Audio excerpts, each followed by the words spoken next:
Welcome to Courageous Creative Conquerors. I'm your host, Jean Boyce Dart, expressive arts psychotherapist, credentialed teacher, and coach. It's my belief that we are all courageously creative and destined to navigate our way through life, learning how to feel, reveal, and heal. And we do this safely and effectively through the expressive arts. Hi everyone, Jean Boyce Dart here with Courageous Creative Conquerors, and I have my special guest and friend Grace, who's here. She's a master educator and special level counselor. And I'd love for you to start us off by talking about this behind me, this Courageous Creative Conquerors. What does it mean to be courageously creative in your life? How have you used the creative arts to help you get through challenges? Yes, I'm so thankful for art, and I definitely growing up in the public schools, typical public schools, I don't remember having a lot of art. I remember that being kind of disappointing, a lot of like writing numbers, and I remember having all my seat work done at 7 and going up to the teacher and saying, I got everything done. Now what can I do next? And I don't know if we had a library but she didn't suggest to like just draw or color. She said, well, why don't you write your numbers from 1 to 1,000? Oh my goodness. So I'm starting to write this and I'm like, I know, but less than halfway through, it's like, this seems dumb. Like, why should she give me something else to do? So I think we are like each innately creative people, but as we grew up in a whole educational system that just kind of was devoid of that. So, Yes. yeah. So thank goodness in high school, I do remember having a wonderful art teacher. And by that time, I was pretty shut down artistically. And I remember I liked to sketch and I liked to do watercolor and that painting. That's just the motion of painting was satisfying to me. And I did a little bit of clay, but again, not that much. And so it Yes. really wasn't until I had this trauma in my life in my early 30s. So I've gone through other education and just really on my own, like while I was getting my master's in counseling that I have from ASU and my master's in education, that's when I realized I have to supplement what's going on in the academia to help me heal from this trauma of losing my mother. Um, and you know, her sudden death and how challenging that was for me to just accept. And my reaction to grief was to immediately go to rage. And I guess because I had so much repressed emotion, that feelings and Yeah. emotions weren't really welcome in our family. To stay safe, Yes. we had to bottle that all up.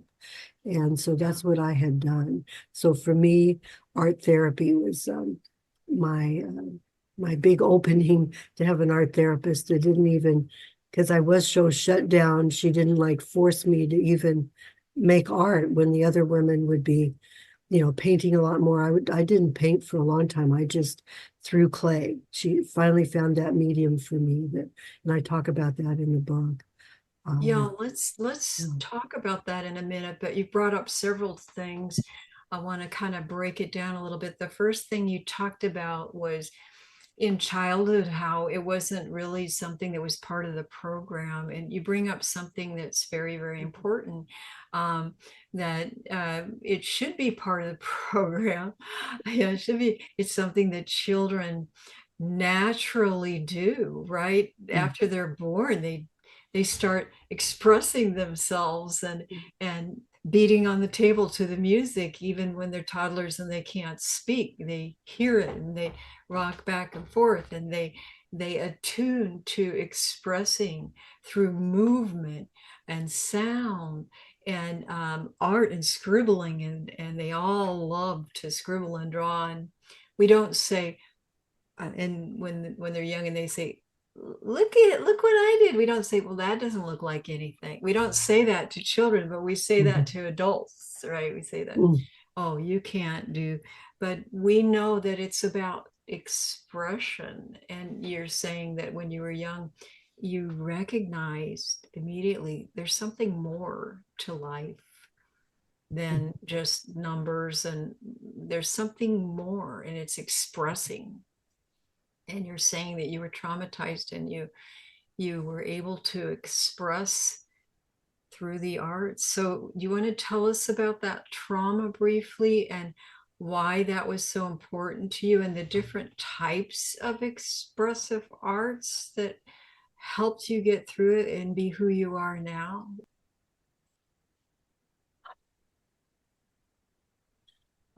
Yes. So what happened that triggered me to realize I couldn't keep the lid on all this repressed tension and holding back my feelings when I received a phone call from my stepmom that something horrible had happened with my mother, and so I had to wait a few days to find out what happened. And so I used my imagination thinking that maybe my brother had taken his life. That was my first thought, because she just said it had something to do with my only brother, who I'm the oldest, and I have a sister in between, and then my brother's 13 years younger. So I was kind of like a second mother when he was a baby. And so that was like the worst thing that I could think could have happened. And then when I picked my father up at the airport, he just had such a hard time telling me what happened. And so, so what did happen was that my brother had hidden a gun, and he was thinking about taking his life, but then mother was asking him to leave home, and he had called our father, and he said he had to wait till Christmas. And so my brother and I lived about 2 or 3 hours away. So I wondered why he didn't feel like he could come and stay with me or call me, but he didn't. He felt like his only alternative was to show mother the gun and show her how he felt like he had no other choice but to take his life. But she was probably asleep, laying in front of the television, which she would do a lot. So, just in a moment of passion, that gun went off, and he took her life, and then he covered it up for 3 days. And so that was the trauma that our family was dealing with. And I just yeah, I just felt like that one gunshot just kind of blew everything apart. I'm Yeah. sure for my brother too. He was in shock by the time my sister and I went to visit him in the jail. So for me, immediately it just came up because I'm very internal. A lot of I think that's what can help spark our creativity. That I always go inside to.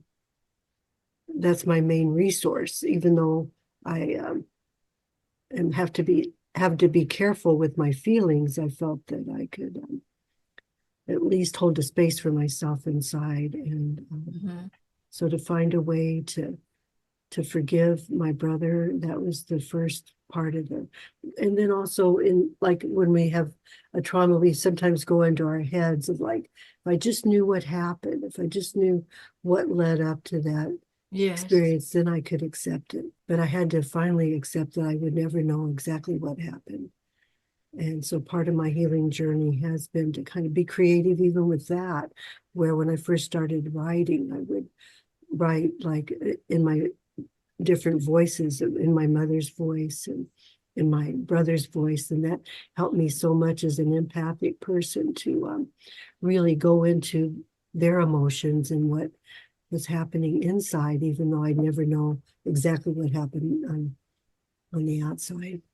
Trauma is so complicated, and we each go through and react in a different way, and everyone's way is perfect and different for them. And I know for you, you say that I think you've mentioned that you're sensitive, empathic.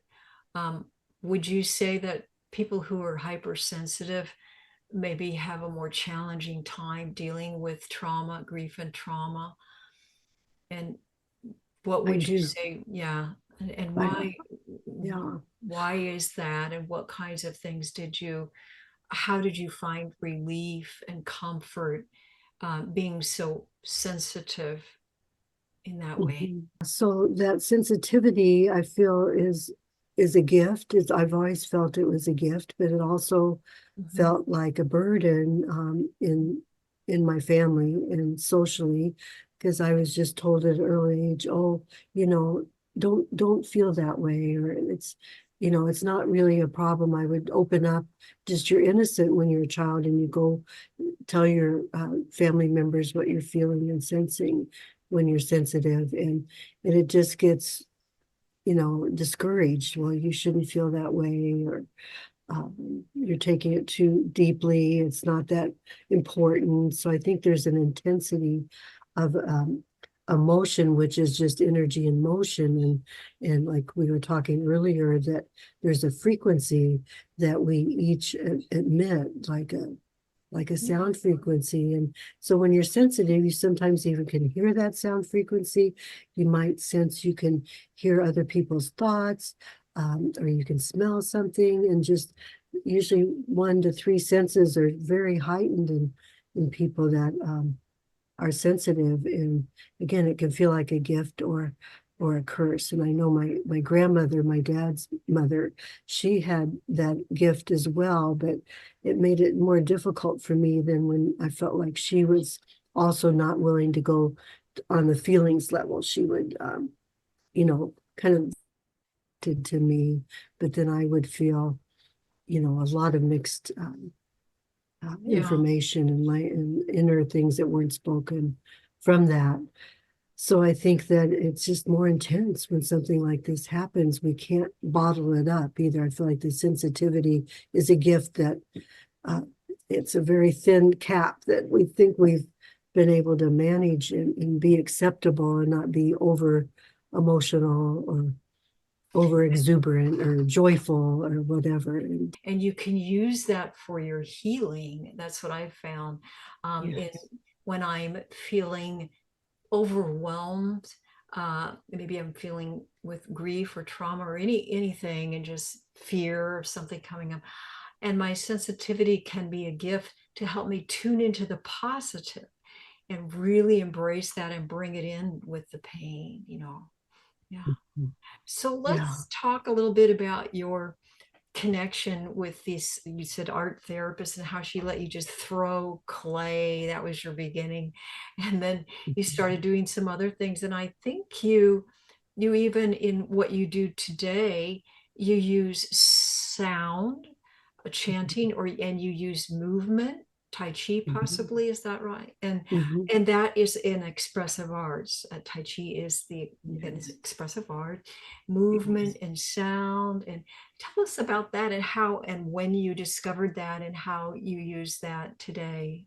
I mentioned being physical, where when I first went to ASU's campus, it was a beautiful campus with grass and this desert terrain of different cactus. And so they were offering Tai Chi on the grass next to the clinic. And one of my teachers had shared with me how I might be interested in that. And so that helped me so much because I have tended to Yeah. become intellectual too. It helped me ground and come down deeper into my body. The minute I stood in that basic stance of Tai Chi, I realized, oh my gosh, there's this energy that was running through my body, where I think when we're sensitive, sometimes it's hard to discern what's us and what's not us. Yeah. Yeah. So for me, the Tai Chi helped me realize what's me and what's moving through me, and to be able to play with it. Because again, I had been so serious in my life, I didn't let myself play very much. So I felt like I could play with this chi and ground and feel my feet. And it was just fun and light. And I had a female teacher, so she was more the yin flow, where I think Tai Chi can sometimes be more yang, not that there's anything wrong with that, but I just, for me, the yin was the key, the ticket to feeling more fluid in my body and to allow this energy that would kind of get stuck in certain areas when I would be playful with the Tai Chi, Yes. that again, it's kind of evolved into Qigong as well, which I kind of combine the two now when I'm with people in my back garden. We just play, and that's always such a great place to start when we're just breathing. And I bring in that we can do what I say, Katsugen, where you just let yourself move freely, however you feel to move. There's no rules about the movement. It doesn't have to be where you're doing the monkey recoiling or anything like Yeah, I love specific. that. Freedom and Yeah, continuum movement where you just move and place your energy, let your energy move, and um, no rules. You don't have to get in a certain position. You're just kind of enjoying finding your energy and moving and having a good time, having it, making that connection with yourself, being present, exactly. And being mindful be and mindful. present. I Yeah, love that. And beautiful. then also feeling that inner smile, and sometimes the outer smile will come, and then I feel like, okay, now this person's more, you know, in touch with what's flowing through them, Yes. and I love just to mirror that and to expand that before we go into, a lot of verbal talking. So, and I found that as a school counselor, when I worked up on Hopi and Navajo Indian reservation, I'm writing about that time on my Substack.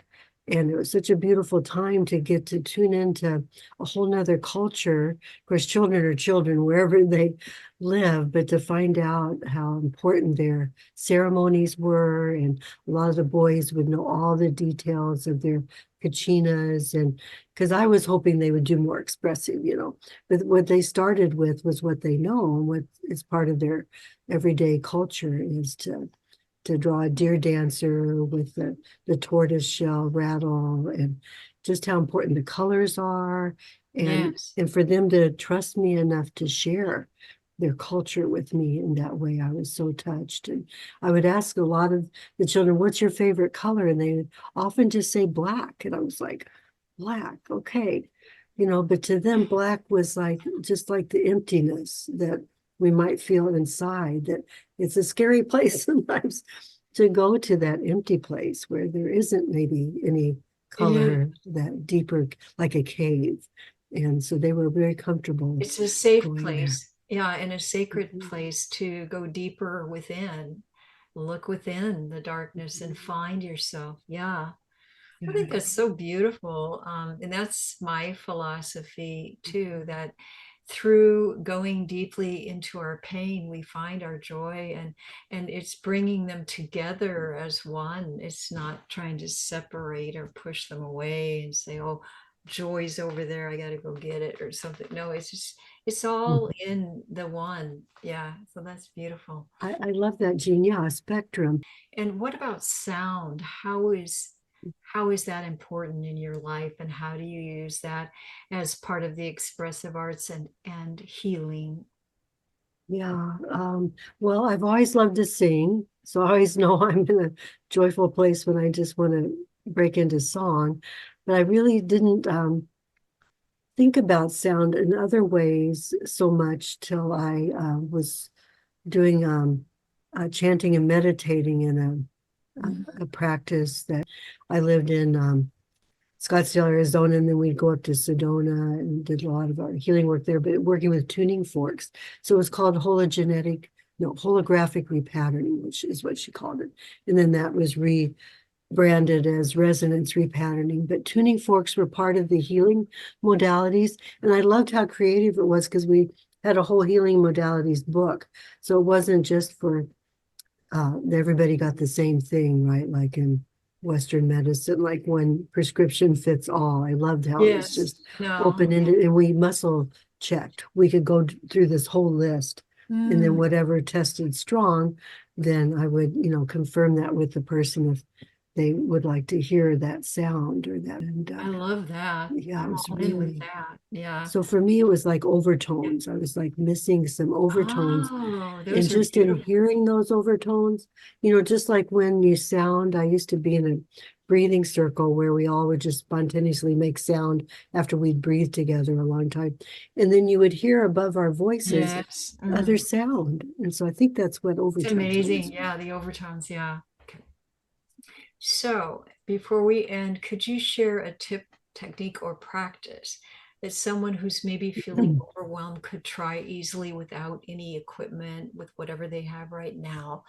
Because right now we're kind of living in a world where there's a little bit of overwhelm. Everyone's telling me they're feeling stressed, and that's the title of the book, the Mhm. Expressive Arts, the Ultimate Creative Guide to Transforming Stress. So, do you have Mhm. a little tip to share? Yes. Thanks for asking. Definitely finding a way to use our hands to express some way to soothe yourself. And we're all different, but one qigong practice is to just kind of smooth out your aura, touching your face, just really gently and softly and breathing.